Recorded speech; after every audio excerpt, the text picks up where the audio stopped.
No momento em que se fala de pandemia do coronavírus, a gente sabe que a melhor medida preventiva passa pela informação. Bom, por isso nós aproveitamos nosso espaço aqui no programa Fala Câmara Entrevista, pela TV Câmara Bauru, para receber a doutora Thelma Gobi, vereadora pelo Solidariedade, médica e presidente da Comissão de Saúde da Câmara Municipal de Bauru. Vereadora, obrigada pela presença, por ter aceito o convite para conversar conosco sobre esse assunto em particular. É um prazer estar aqui com você e com todos os bauruenses. Espero poder contribuir em alguma coisa. A nossa ideia, vereadora, é esclarecer junto à população algumas dúvidas que acabam surgindo, na cabeça da maioria das pessoas e avaliar algumas das principais medidas que vêm sendo tomadas pelas autoridades de saúde. Sobre especificamente o plano de contingência apresentado no último final de semana pela Prefeitura e o decreto do estado de alerta do município assinado pelo prefeito. Como a senhora avalia essas medidas? Olha, eu avalio de forma positiva. Na verdade, se vocês prestarem atenção, as medidas do governo federal, as medidas dos governos do estado e dos municípios, elas têm toda uma lógica, são muito parecidas. O que nós sabemos, viu, Lidiane, é que o coronavírus, ele não é um vírus que apareceu a semana passada, o mês passado ou ano passado. A primeira vez que foi detectado foi em 1960. Em 2002, nós tivemos na China um surto de coronavírus com várias mortes, que teve a síndrome respiratória aguda crônica. Várias pessoas morreram pela síndrome respiratória. Depois o coronavírus reapareceu em 2012. E agora ele reapareceu na China de uma forma muito intensa e comprometendo as pessoas. Aí as pessoas falam, olha, os vírus, quando você tem contato, você não cria uma imunidade. O que acontece é o seguinte, os vírus, eles se modificam de ano para ano. E é fácil da gente entender por que a gente toma vacina contra a gripe todo ano. Porque as vacinas são feitas dos vírus do ano anterior. Aí te deixa com uma imunidade para aquela cepa de vírus. Mas ela vai deixando o organismo mais apto a fazer seus soldadinhos, que são os anticorpos, para lutar contra os vírus. E com o coronavírus é a mesma coisa, mas às vezes ele sofre uma mutação gênica e vem de uma maneira muito agressiva. E essa forma agressiva, ela ocorre quando você tem um longo período de tempo sem ter a presença desse vírus. Porque você tem praticamente todos os jovens e as pessoas de meia idade sem nenhum contato com o vírus e sem nenhuma informação para se fazer os anticorpos. Então ele vem de uma maneira mais agressiva. E falando das medidas, as medidas de higiene, elas são as principais. A gente tem que entender que o simples ato de lavar a mão de forma adequada e com uma frequência maior, você vai inibir mais ou menos em torno de 50% a 60% a forma de contágio. É o que não tem como, mas lavar a mão não é esfregar uma mão na outra. Quando você vai lavar a mão, você lava o dorso da mão, você lava as palmas, você deve abrir os dedos, você deve lavar o polegar e deve também lavar a face externa entre os dedos. E uma coisa que quase ninguém lembra, você tem que lavar os punhos, que ele tem um contato muito direto com as mãos. Essa é a forma que o médico lava a mão, principalmente os cirurgiões. Mas essa é a forma de você limpar toda a superfície da mão. E por que os punhos? A gente tem muito contato com os punhos. Você encosta na mesa, você vai pegar alguma coisa e encosta. Então, é uma maneira adequada. Então, esse ato de lavar as mãos resolve bem. Ah, mas eu tenho que usar o álcool gel? O álcool gel ele tem que ser a 70%. E o uso do álcool gel, ele tem a mesma eficácia que a água e sabão. Porque às vezes você fala, eu não tenho. É a mesma eficácia.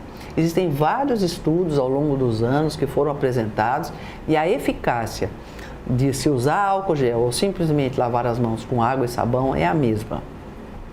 Uma outra medida da parte de contingenciamento é você evitar locais aglomerados, então proibir praticamente as grandes festas e tirar as crianças das escolas, né? As pessoas estão achando, às vezes, falam, vou tirar, então vai diminuir o número de contágios. Não. O que acontece é o seguinte, a estimativa é de que 1% das pessoas do estado de São Paulo terão infecção por coronavírus. E você estar infectado, viu, Lidiane, não significa que você tenha a doença. Você pode ser um portador são. Agora, o que pega mesmo é que 1% das pessoas do estado de São Paulo é aproximadamente 460 mil pessoas. Então, nós teremos 460 mil pessoas difundindo o vírus, né? Se elas estão soltas, não estão em programa de contingenciamento, nós vamos ter um pico de surto. Então, nós vamos ter um número muito grande de pessoas tendo a doença manifesta ao mesmo tempo. Aí nós não teremos uma capacidade do sistema de saúde, quer seja público ou privado, de dar atendimento dessas pessoas. Então, quando você faz a retirada dessas pessoas, tira desses ambientes conglomerados, evita que elas vão de ônibus, vão de metrô, se encontrem com outras pessoas, voltem e disseminem essa doença dessa forma, você ameniza a curva de pico da doença. Então, as pessoas, elas vão ter a doença, mas no menor número em tempos diferentes. Então, vai dar tempo de você dar o atendimento adequado a essas pessoas. Então, essas medidas, elas são fundamentais. A Organização Mundial de Saúde, ela tem deixado claro que as duas medidas são fundamentais, que é os atos de higiene e o contingenciamento dessas pessoas, né? Isso, então, está corretíssimo, corretíssimo. Nós não podemos menosprezar o coronavírus. Nós não podemos menosprezar.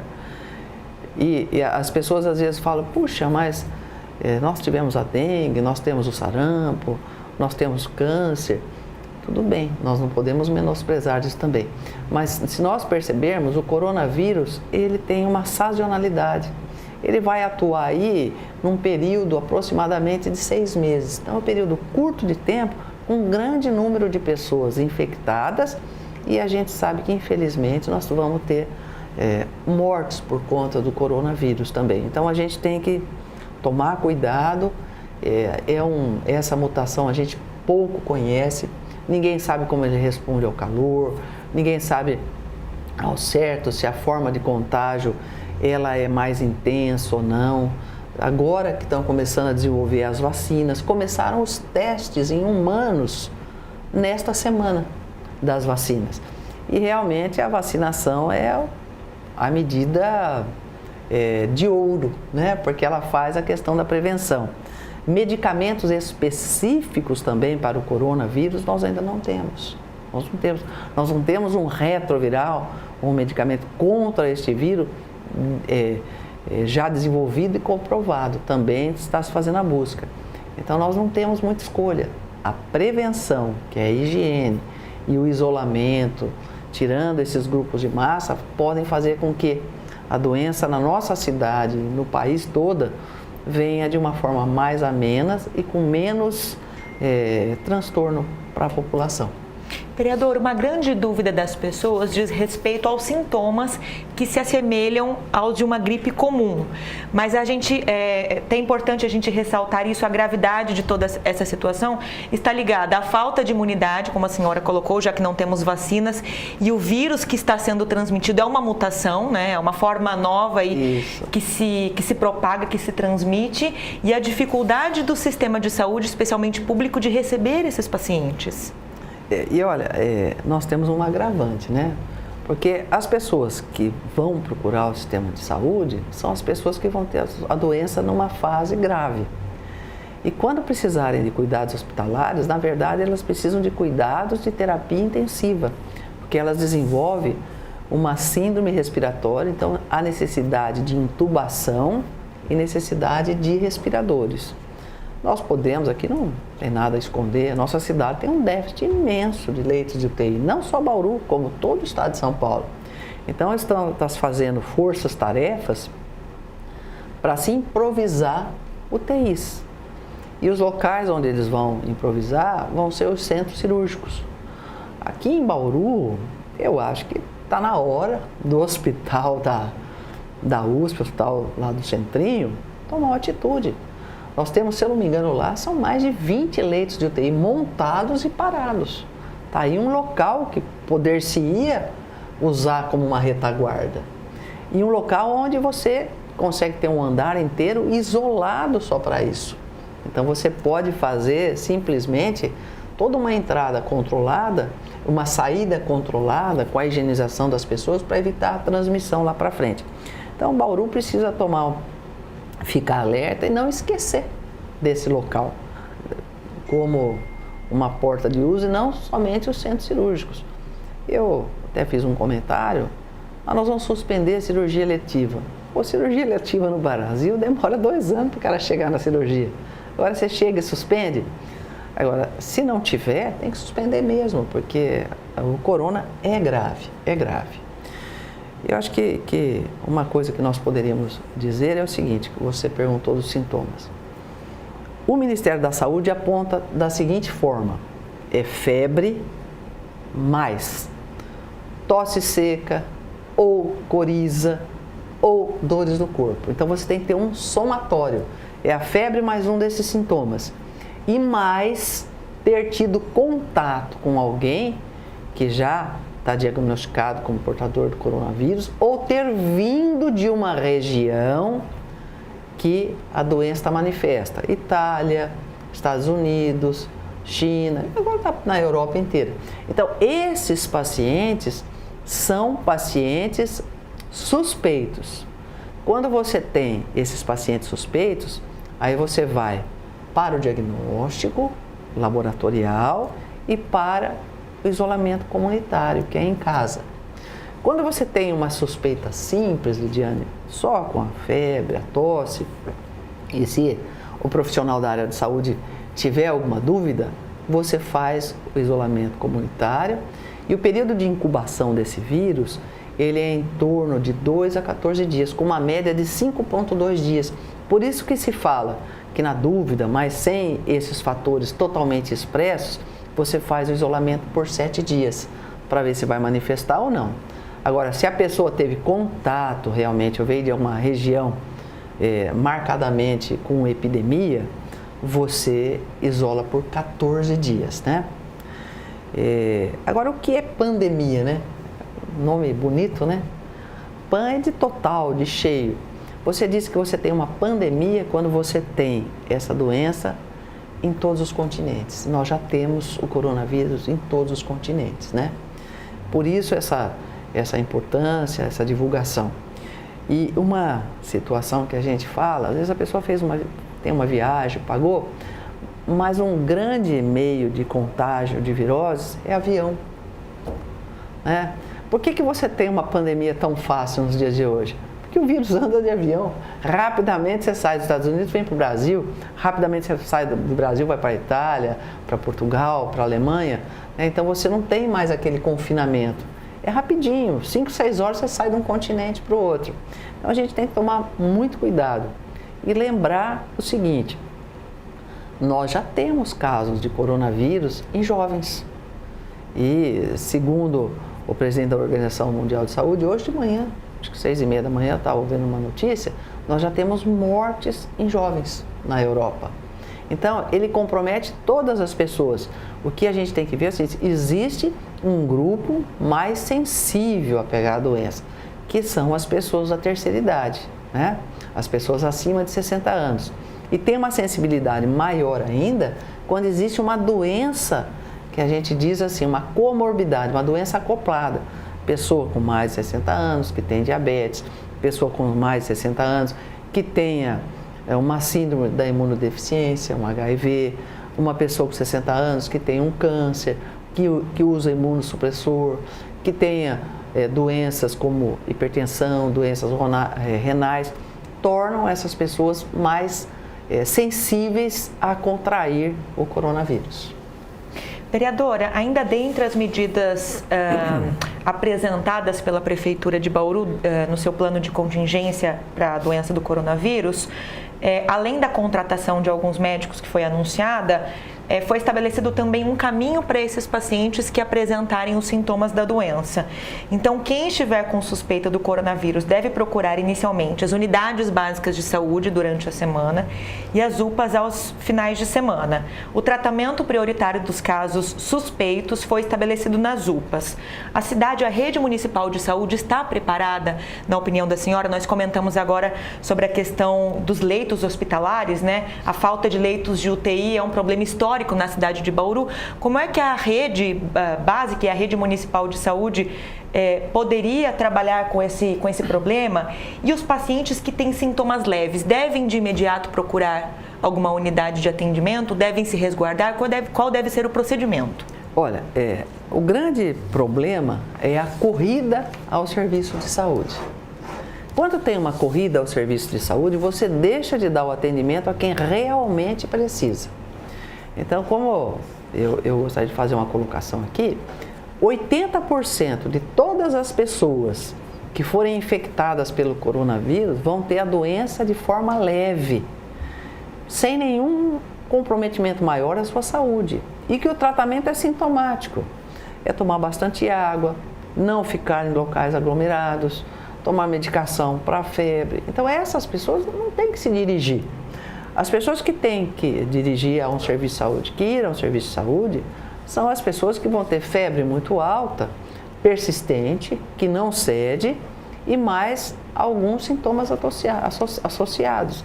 Febre, coriza persistente e principalmente se teve contato com pessoas que teve o coronavírus ou que viajou para esses locais contaminados.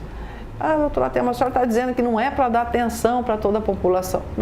Não é isso. Não é isso.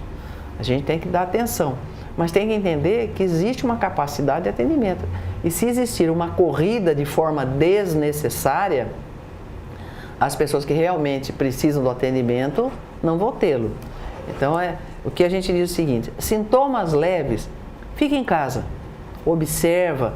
Como a gente faz? A criança tem uma febrinha, a gente não corre no pediatra, a gente observa um pouquinho, né? Eu costumo dizer o seguinte, que neném, ele tem uma virose, um mês sim e o outro também.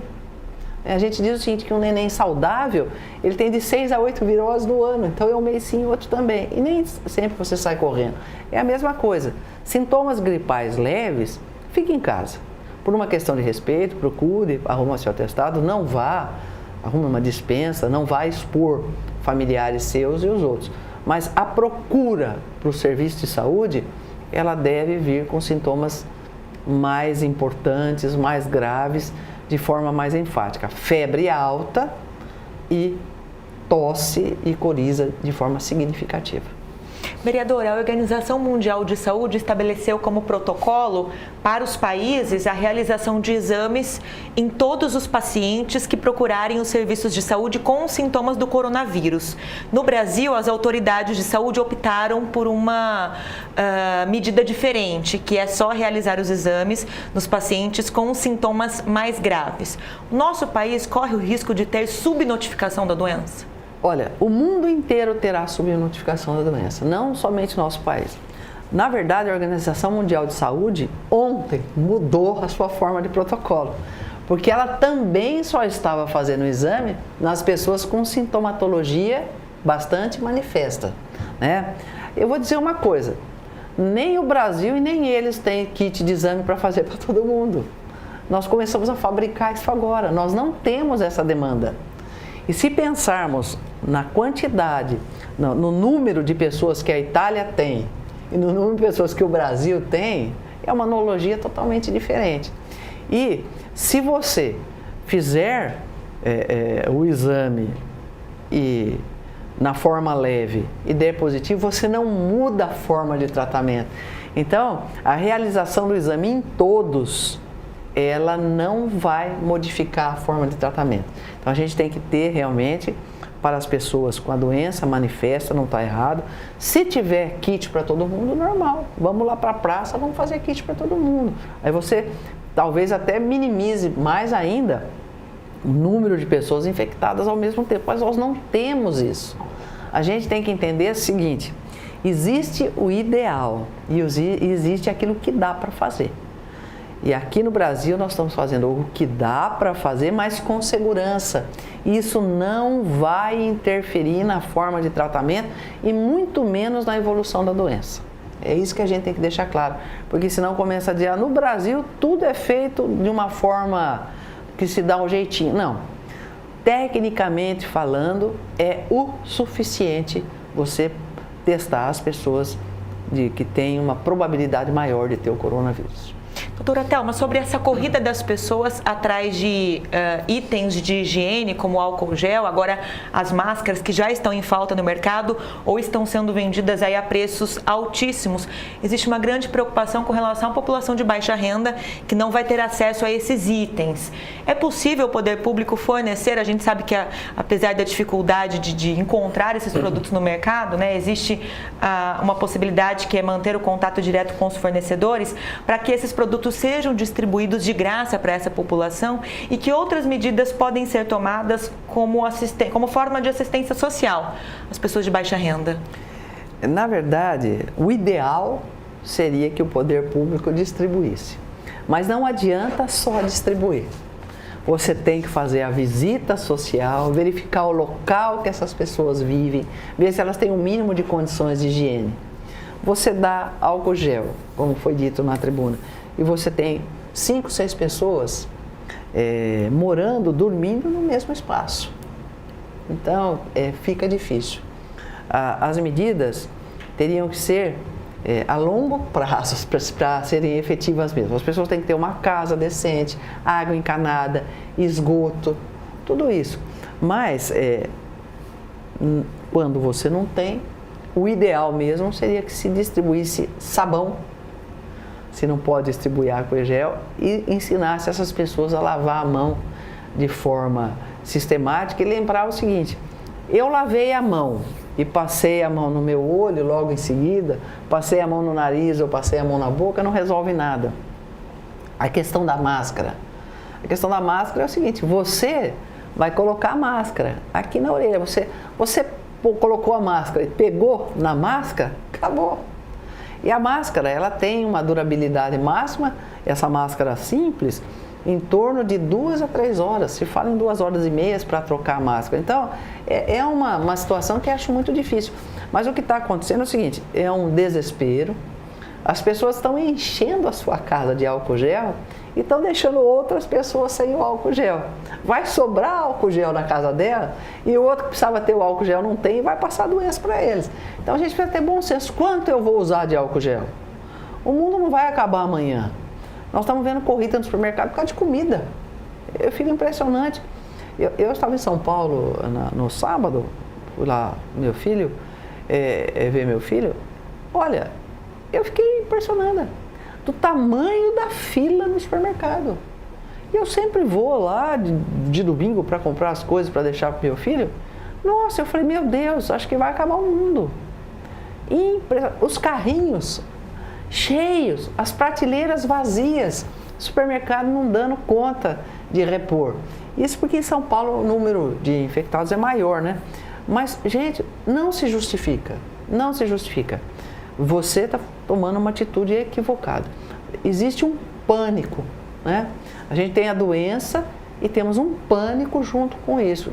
Se o pânico resolvesse, diminuísse o número de infectados, eu ia dizer, entremos em pânico, vamos ficar desesperados, vamos para a rua, vamos gritar, vamos correr no mercado, mas não resolve. O que resolve é você ter bom senso, ter as medidas de higiene, lembrar que não adianta só lavar as mãos, depois tem que passar álcool gel nas fechaduras, você não deve compartilhar copos, talheres, não deve compartilhar uma coisa interessante, toalha de rosto. É o momento de cada um ter a sua toalha de rosto. Não é para ter uma toalha de rosto como a gente tem, uma toalha de rosto para todo mundo na mesma casa, né, no banheiro, ou uma toalha de rosto no banheiro de visitas. Nesse momento, o ideal é ter os papéis descartáveis, né? Então, essas medidas é que vão ser importantes. A questão social é uma questão que o Brasil tem que resolver, mas agora, nesse grupo de risco, a gente tem que minimizar. Aí o poder público tem que atuar mesmo. Tem que dar sabão, tem que verificar se tem água, verificar ali os comunicantes, distribuir álcool gel. E uma coisa eu acho que eu não vi, e até cheguei a conversar com o prefeito e com o secretário de saúde, nas nossas rodoviárias. Todo mundo que desce do ônibus tinha que ser abordado e receber um sachêzinho de álcool gel e pedir para ele fazer a higienização das suas mãos. Porque ele está vindo de outros lugares. E está vindo de um ambiente contaminado ali, né? Não vou dizer contaminado, um ambiente onde tinha várias pessoas, a gente não sabe o que está acontecendo. Inclusive o vereador Manuel Luzila sugeriu na tribuna, na sessão dessa semana, um monitoramento das fronteiras dos municípios. Como a senhora avalia essa sugestão? É uma sugestão interessante. Agora, eu acho que nós não temos preparo cultural para isso, né? Eu acho que a hora que você fizer isso, vão dizer que está cerceando a liberdade de imprensa, a sua liberdade de ir e vir, estão querendo fazer uma ditadura. E nós não temos aqui na nossa região nenhum caso de doença manifesta. Não vejo motivo de não fazer, mas tecnicamente falando, não é a hora. Porque nós não temos o porquê. O que tem que fazer mesmo é a questão de orientação. E a própria empresa de ônibus poderia ser alertada pelo município que ela fizesse. Cada pessoa que entra no ônibus poderia fazer a higienização das mãos e receber uma máscara para durante a viagem. Saiu, tira a máscara, joga no local de descarte adequado e faz a higienização das suas mãos novamente até chegar no local. Eu acho que isso seria uma medida factível, de baixo custo e importante do ponto de vista epidemiológico. Com relação à utilização de medicação pelos pacientes que apresentarem os sintomas leves da doença, do coronavírus, e se mantiverem em isolamento em casa, existe alguma contraindicação? Não, nenhuma. É diferente, por exemplo, da dengue, que você pode ter a forma hemorrágica, que você pede para não usar o ácido acetilsalicílico, porque, popularmente falando, ele afina o sangue. A questão do coronavírus, nós não temos nenhuma contraindicação formal com relação aos medicamentos. E tratamento de virose é sintomático. Se tem dor, um medicamento para dor, febre, um medicamento para febre. Lembrar de ter uma alimentação adequada e a hidratação correta. Esses são as recomendações para qualquer virose. Já que nós vamos ter que passar por um momento mais conturbado nesses próximos 6 meses, a principal orientação para a população é essa mesmo, né, vereadora? Não tem nada. Pode ser até que surja. Hoje eu também eu abri lá o Journal of Infectology, o jornal de infecção, e eles já estão falando de uma medicação que já descobriram uma coisa que in vitro bloqueia o vírus. E vão começar a testar em humanos. É uma questão de tempo. O mundo inteiro está empenhado em combater o coronavírus. Então, quando o mundo inteiro está empenhado, não é o Brasil e nem nós que vamos relevar a importância do coronavírus. Bom, a gente está quase a meia hora de entrevista e agradece a presença da vereadora Thelma Gobi do Solidariedade, que é médica, presidente da Comissão de Saúde da Câmara Municipal de Bauru, esclarecendo várias dúvidas, né, que acabam ocorrendo aí no dia a dia, na maioria das pessoas, nesse momento em que se fala de pandemia do coronavírus e o número de casos aumentando já no Brasil. Vereadora, obrigada pela presença e pelos esclarecimentos aqui ao nosso telespectador. Eu que agradeço e espero ter sido aproveitável para você que nos ouve e nos assiste. Muito obrigado. Obrigada a você também pela sintonia. Se cuide. Até a próxima.